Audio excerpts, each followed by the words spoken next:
know what you're thinking. Did I fire 6 shots or 7 shots? Well, in all this hubbub, I can't remember myself. But remember, this Sikora Standard Max Supreme turntable will clearly blow your head off, and you will never be happy with another turntable in your life. But is a $50,000 turntable worth it?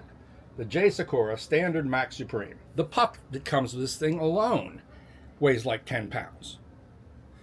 When we get into the idea of value for turntables, it's funny, audio gear is judged entirely different from any other item, any other luxury item, obviously, when we're getting into this kind of price range.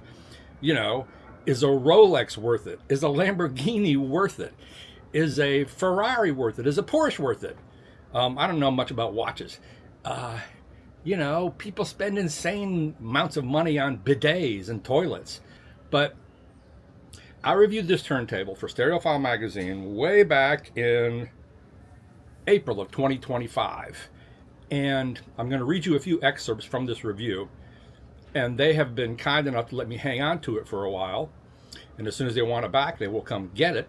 So I use it in many of my reviews, and it's very much my benchmark, my reference turntable that I use, that everything else gets compared to. As well it should for $50,000, right?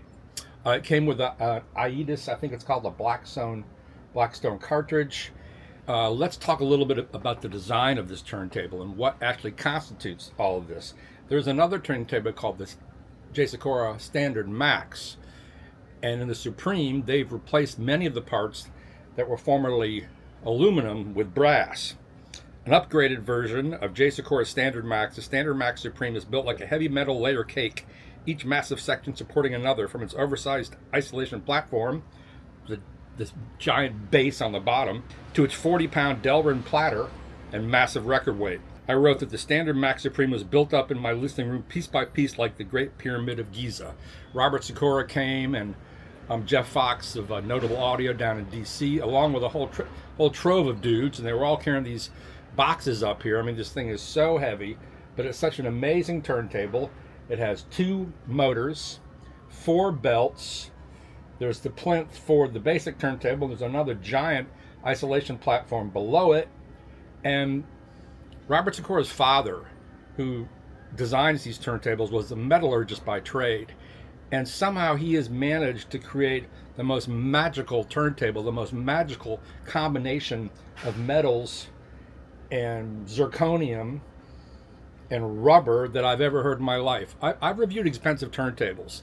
I reviewed a Clear Audio Jubilee and the VPI Avenger Direct, all great in their own right, but this was entirely special and unique.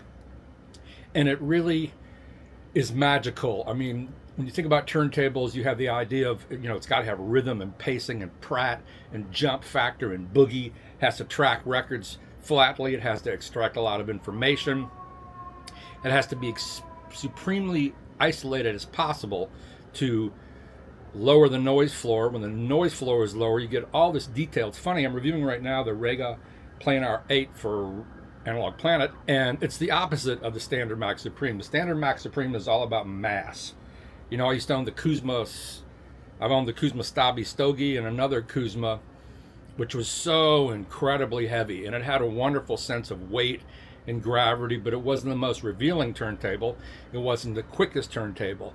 Now, the Rega Planar 8 is the epitome of, it's highly resolving, it's super fast, it's got a wide open sound stage, and part of the reason you can hear all those things is because the noise floor is so low on the Rega Planar 8, which only weighs 10 pounds. I mean, wow.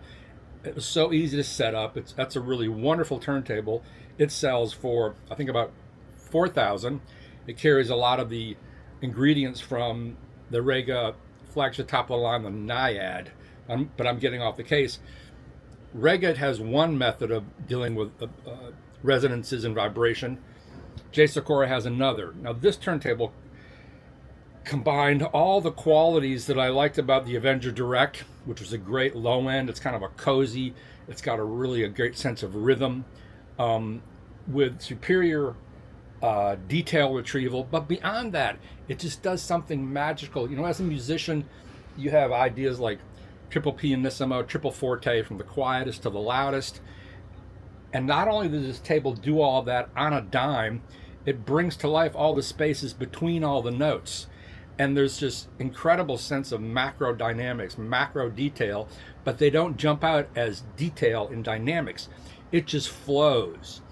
Everything is a smooth, flowing rendition of whatever record you want to play with a gigantic sound stage. And again, the idea of value. This is a $50,000 turntable. As soon as it leaves the floor of the dealership, it's a $25,000 turntable. It comes with their own zirconium tone arm.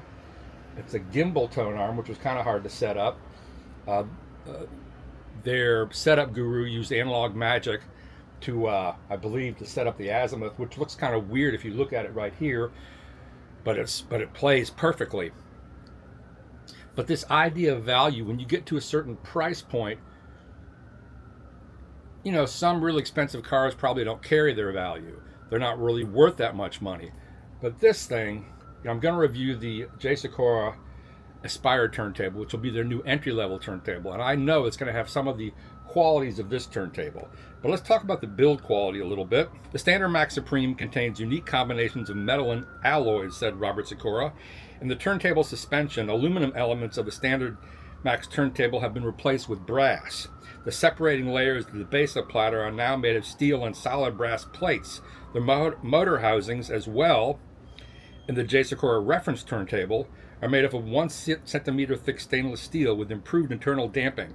The bases of the motor housings are made of 2 centimeter thick layer of brass. Material changes in the Standard Max Supreme extend to its new arm board, which is made of brass, steel, and aluminum. An inside look of the Standard Max Supreme's 2.5-inch thick platter support base reveals impressive composition, what Sikora calls separating layers. All of this down here. 4 separate 15 millimeter thick segments, a steel spider on top, supported by solid brass steel sandwich that accounts for a big chunk of this turntable's colossal 216-pound weight.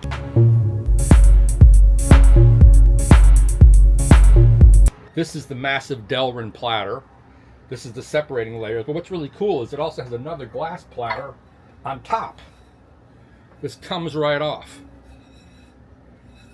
And you have an insert there, a stainless steel insert.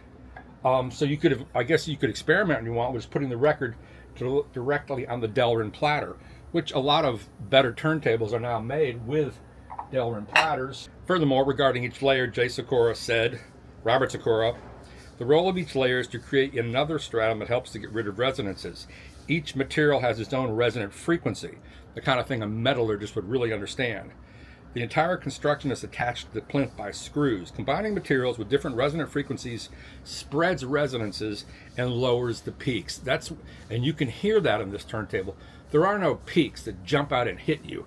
Everything just flows musically and beautiful and just rolls like you're at Lincoln Center listening to an orchestra. Everything sounds natural. This is the most natural sounding turntable I've ever heard in my life. And there's a sense of beauty and flow and an enormous sound stage, but mostly it's that sense of flow that you really hear because their method of damping resonances is so profound and works so well. The goal was to trickle down as many of the sonic characteristics of the reference table in the smaller form factor of the Standard Max Supreme. The record weight is crafted from nickel-plated bronze and precisely sectioned into 20 discrete segments. And what's cool is it's got a big giant puck, which you could also use as its own record weight, that sits into the lower portion, the segmented section. The record weight, too, was also designed to attenuate resonances. The entire turntable, including the massive isolation platform, stands 25 inches wide by 16 1/4 inches deep and 13.5 inches high.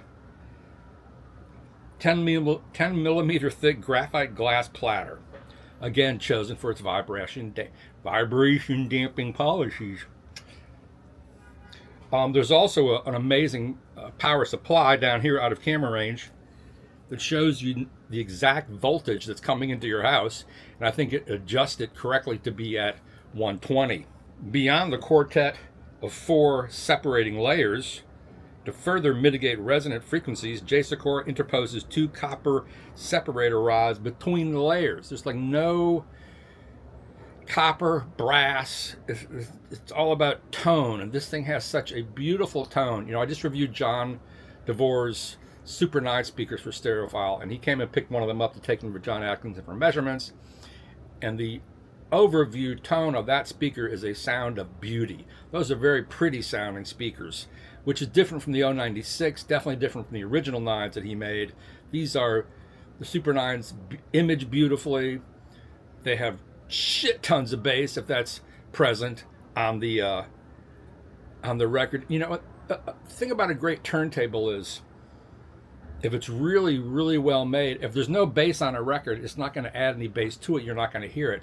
But if there is bass, turntables like this bring out a profound amount of bass.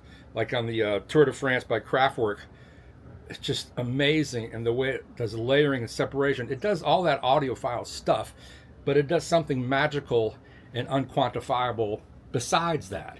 I mean, I've never driven in fancy cars, but I imagine people who like Lamborghinis and stuff like that have a certain feeling in those cars.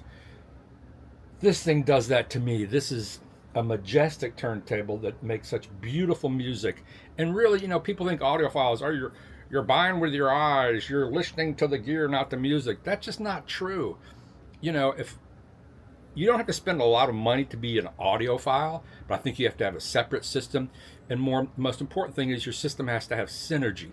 Everything has to work with everything else within the system. And you know when you hit it, just like when you align a cartridge in a tone arm correctly, you can hear it. Everything locks in, separation, layering, imaging, if the speakers do that kind of thing. You know, I've definitely known people who have audiophile nervosa. They just buy gear after gear after gear. It's like they're on some kind of chase. They're not really listening.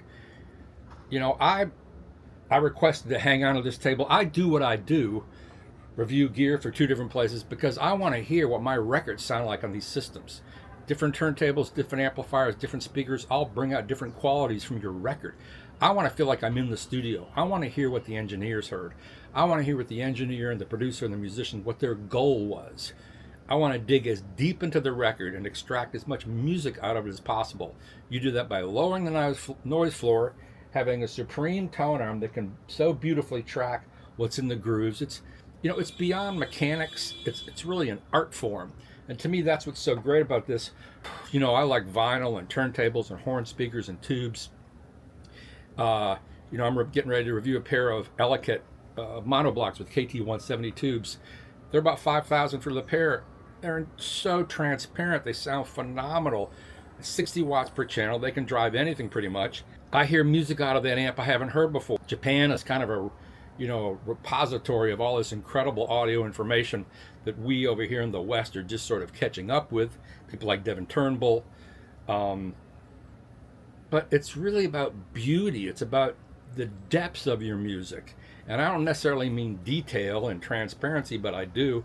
It's beyond that. It's the flow. Like with I've reviewed these Steely Dan UHQR records. I've done videos, and I'm going to review for Analog Planet. You know, and they're super high res.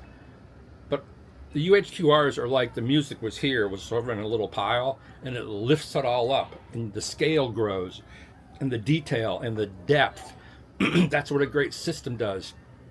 So you can hear more and more of the music you love. And don't you listen to music because you want to hear as much of it as possible?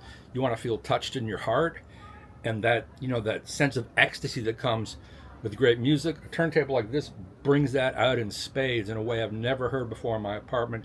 And it's very hard to quantify, but when people come over here, they can definitely hear it. The turntable incorporates a pair of DC asynchronous motors by EBM Pabst. The motors are decoupled from the casings with silicon and fixed with polyamide screws.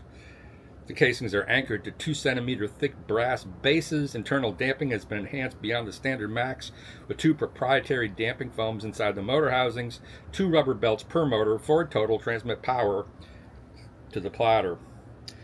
The KB9 Max Zirconium Series 9 tone arm is silicon damped unipivot design with a Kevlar fiber arm tube that also uses Sikora special damping foam. Zirconium is in the name because it uses zirconium oxide, dioxide, a hard ceramic spike at the point. And let me just tell you what some of my listening notes were. Each record unveiled nuance, subtlety, and pleasure. Their turntable collaboration provided a fresh experience, taking me places in familiar music that I had previously never been before. And I wrote about something I call the inner life of records. I really feel like we don't hear even half of what's in the grooves. It's funny because all these amazing records on Blue Note, they were made in the late 60s, in the 60s, late 50s, from Prestige, from Blue Note, from Capitol, the Frank Sinatra records. We hear so much more of the music in those records now than they ever did. Never mind if it's a tone poet reissue or the original pressing, because our turntables are much finer devices. There's so much more, there's such a high degree of perfection, and even like the Rega turntable I'm talking about here, that just didn't exist in turntables in the late 50s, early 60s, or even through the 70s. I have a Thorns TD-124. That's a special table for its sense of drive and energy and punch, but it is not a quiet turntable. Even, I've dropped the motor down and changed the grommets and all that stuff, and I have a wonderful Korf tone arm on it. It's not as quiet as the Rega turntable, and definitely not as quiet as this. It's almost like the turntable is really there just to disappear and just extract the music from the record and get out of the way, and that's what this does so well. This table delivered the tightest bass I've heard from LPs with exceptional depth, body, and tension. The sonic character of the table was rich, velvety, full rather than brash, supplely powerful instead of aggressive, atmospheric, and spacious without leanness or edge. This table gave me space to relax into the music as it excited my senses. It proved to be one of the most rhythmically adept players I have encountered. It precisely communicated nuances of time, tempo, groove, and swing. Everything from Kraftwerk's keyboards to Tony Williams' drums. Tony was such a propulsive drummer, whether it's the young Tony or the middle-aged Tony. I don't think he ever made it to middle age. And this just relayed it all in such a powerful way that, beyond him being in my room, he was in my room, but I was inside the drum set. I felt everything from his sticks. In stark contrast, the table effortlessly glided through the supple yet insistent bossa nova of the wonderful world of Carlos Jobim, conveying breathy phrasing and wave-like rhythmic fluidity. Its remarkable detailed retrieval allowed it to convey rhythmic subtleties as it excavated ambient detail. The result was profoundly musical. And that really, at the end of the day, is what this turntable is about. It's incredibly musical. It brings out all the music from the vinyl. It's just, it's my benchmark that everything else has to kind of live up to. And a lot of tables sound great in their own ways. They do different things. Even budget price turntables. $4,000 to me is not a budget price turntable. But you get, it's true, you get what you pay for. And we're back to the whole thing about, is this worth it? To me, it's beyond worth. What it's really about is value. If you have enough cash and you love music and you have a huge record collection, and you'll be blessed to have this turntable. It's just I think about Don Draper in the scene about Carousel from Mad Men. He says, this is not a spaceship, this is not a time machine, this is a carousel. And the idea of that carousel would take your slides and one after one project them on a screen, and in that episode he uses his own life and shows his family, and his family is falling apart, and you're so drawn into the emotion of the moment. And that's what this does. It pulls you into the emotion of the record, of every moment, and it just really glides. There's such a sense of beauty here. If you have a chance to own something like this, check it out, bro.